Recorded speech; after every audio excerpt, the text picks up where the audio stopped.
It's December 10th, and this is CCN.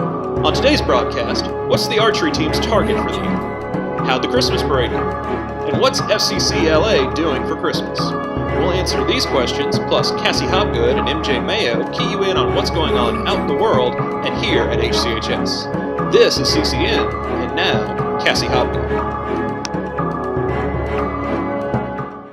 What a wonderful morning it is to join us for another news update. Henderson County High School, I'm Cassie Hopgood. And I'm MJ Mayo, here to let you know what's going on in your school.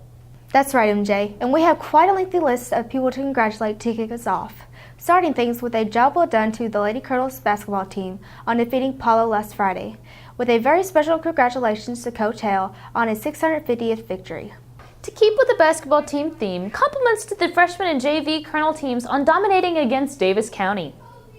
A huge congratulations to the Y Club for representing us as a school of excellency and service with an outstanding bill package at KYA last weekend.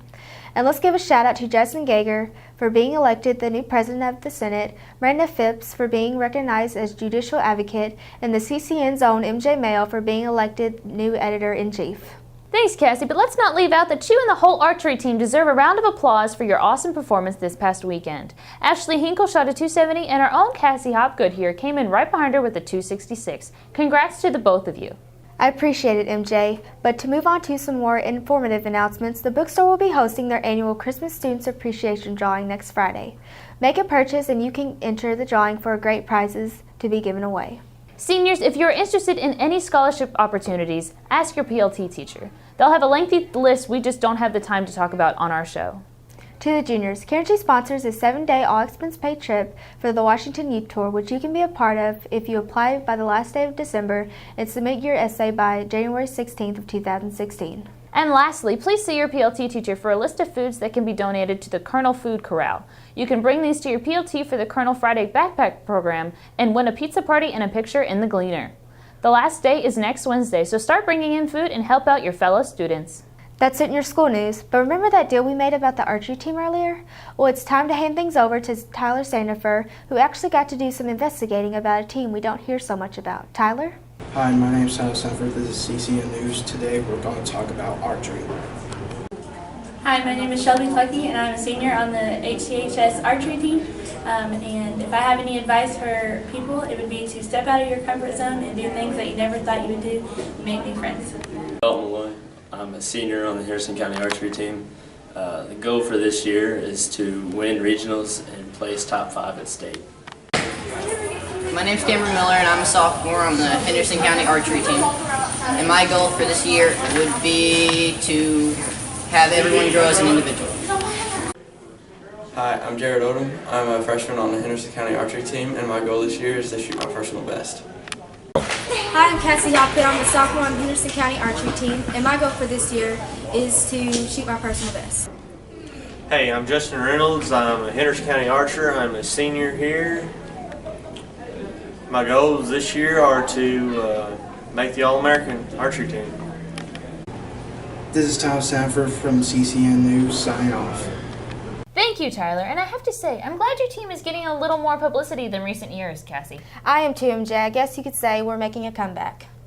Well, speaking of under recognition, an image of a portrait underneath the Mona Lisa has been found beneath the existing painting using reflective light technology, according to a French scientist. Pascal Cote said he has spent more than 10 years using the technology to analyze the painting. He claims the earlier portrait lies hidden underneath the surface of Leonardo's most celebrated artwork. A reconstruction shows another image of a sitter looking off to the side. The Louvre Museum has declined to comment on his claims because it was not part of their scientific team. In Hawaii, a few dozen elderly men who survived the Japanese bombing of Pearl Harbor 74 years ago gathered Monday at the site to remember fellow servicemen who didn't make it. The ceremony in remembrance of those killed on December 7, 1941 was hosted by the U.S. Navy and National Park Service. About 3,000 people were accepted to join the survivors. During the attack, roughly 2,400 sailors, Marines, and soldiers were killed at Pearl Harbor and other military installations on the island of Oahu. The event was held on a Navy pier overlooking the USS Arizona Memorial that straddles the battleship that sank 9 minutes after being hit. Pope Francis opened the Holy Door at St. Peter's Basilica on Tuesday, marking the beginning of the Jubilee of Mercy, a special holy year for Catholics amid heightened security. Following him after he walked through the doorway was a frail Emeritus Pope Benedict XVI, 88, whose resignation in 2013 led to Francis's tenure as Pope. More than 10 million pilgrims are expected to pass through the bronze door, which is usually sealed during the 12-month period. This Jubilee calls on Catholics to reflect on the theme of mercy. Holy doors will also be opened at cathedrals around the world starting Sunday for the first time during a Jubilee of Mercy. In new remains, Santa's helpers get jolly on the slopes. Sunday, Santa rounded up some of his best helpers to ski up some holiday cheer. A mob of 150 Rydell Jolly Elves hopped on skis and snowboards for the 16th annual Skiing Santa's event at River Skis Resort. Resort officials say the event raised a little more than $3,000 for the Sunday Community Fund, a local charity. Participants were required to donate at least $15 to the fund. In exchange, they were allowed to ski for free and to receive another lift ticket good through December 18th. And to tie in with the holiday season that is already upon us, we give you reporter Jordan King on what was going on at the Christmas parade last Saturday. Give us the inside scoop, Jordan. This is Jordan King with CCN. Today we're going to talk about the Christmas parade. How are you supposed to dress for the Christmas parade?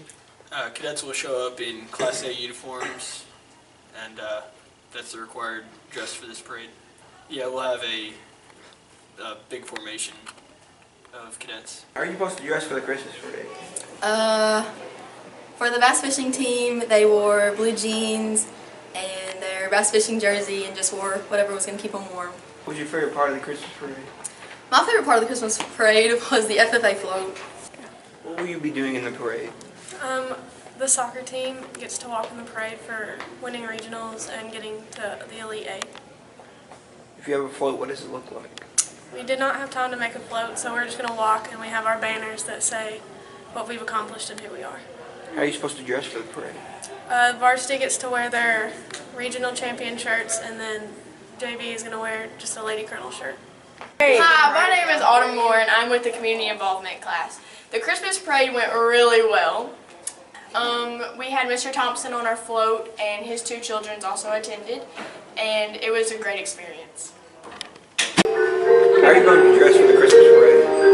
Well, for band, we have a uniform that we have to wear, and so that's what we're supposed to wear. We're going to be marching. We have a piece of music that we prepared. It's kind of like a mixture of a bunch of different Christmas carols and stuff. So. This is Jordan King with CCN signing off. Thanks for that, Jordan. Now let's take a look at the entertainment world.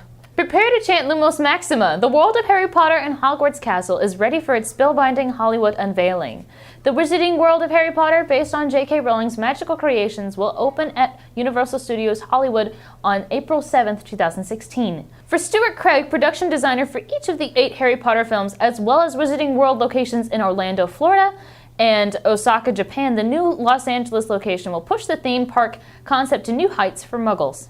And in Los Angeles, while experimenting with virtual reality for his latest project, The Walking Dead, executive producer David Albert and his crew relied on a very old-school form of technology when filming in 360 degrees, the hidey hole. Being outside the view of the camera, capturing every angle, was just one of the many challenges that Albert uncovered while working on Gone, a live-action episodic VR series produced by Samsung Milk VR service. But sadly, Walking Dead fans will have to wait for a VR experience based on the franchise. Since modern VR is evolving, Albert decided he wanted to produce an original story in VR before tackling zombies in an immersed medium. In the winter of 1820, the New England whaling ship Essex was assaulted by something no one could believe, a whale of mammoth size and will and an almost human sense of vengeance. The real-life maritime disaster would inspire Herman Melville's Moby Dick. But that told only half the story, and The Heart of the Sea reveals the encounter's harrowing aftermath as the ship's surviving crew is pushed to their limits and forced to do the unthinkable to stay alive.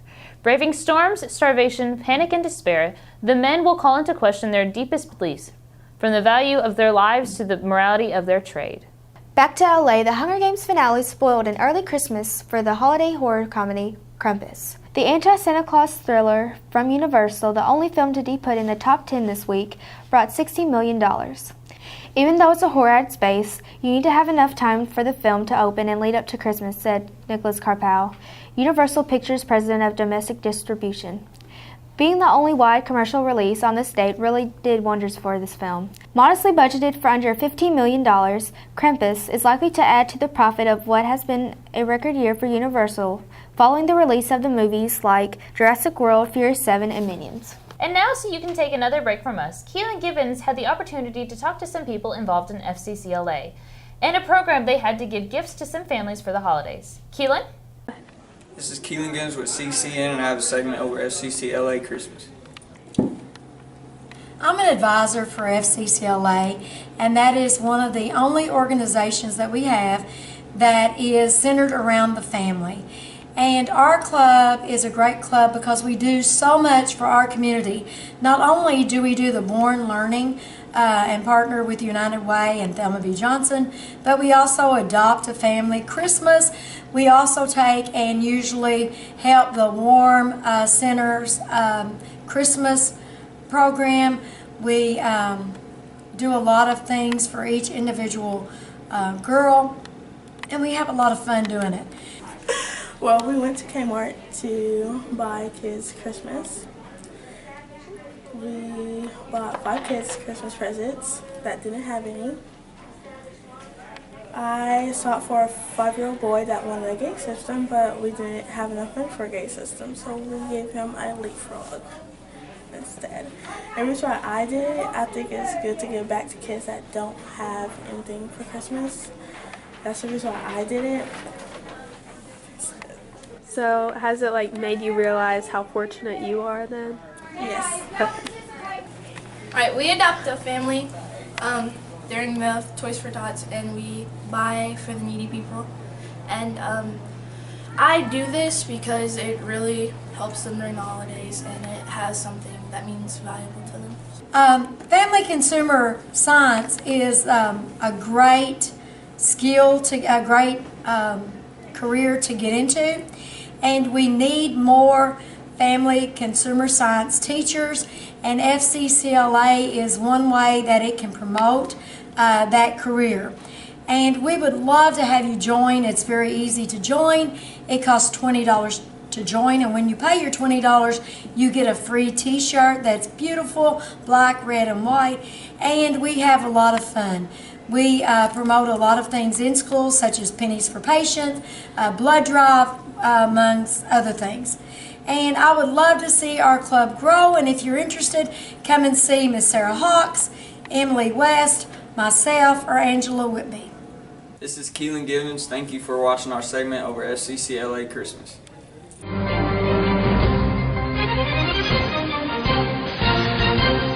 Thank you, Keelan. It's always heartwarming to hear those stories around the holidays, MJ. Right, you are, Cassie, but our Christmas show isn't until next week. Oh yeah, that's right. We are actually talking about whales today. Before you dismiss this as random, today is actually the Festival for the Souls of Dead Whales. I cannot resist the irony here, after you talked about In the Heart of the Sea earlier. Oh, don't worry, it wasn't lost on me either. But there's actually a point to this holiday. Yes, you see, the Inuit people living in North Alaska have been hunting bowhead whales for several thousand years. Subsistence whaling is central to survival in the harsh Arctic environment, and the culture, community organizations, beliefs, and ceremonies all revolve around it. Between 60 to 70% of the northern Inuit diet consists of whale meat. The Inuit people believe that the animals they hunt have spirits. There are many rituals associated with the hunt itself, and 3 celebrations each year designed to show respect for the souls of the animals, bring luck to the hunt, and to give thanks to the spirits of animals that have been killed for food. It's so weird, but it makes sense. Yeah, I know. I may be sticking with the whole National Chocolate on Everything Day, but that's just me. I might be thinking the same thing. But anyways, it's always fun to join you all each Thursday, and we'll get to see you the same time, same place next week for the final show before winter break. In the meantime, though, I'm Cassie Hopgood. And I'm MJ Mayo. Signing off with the CCN.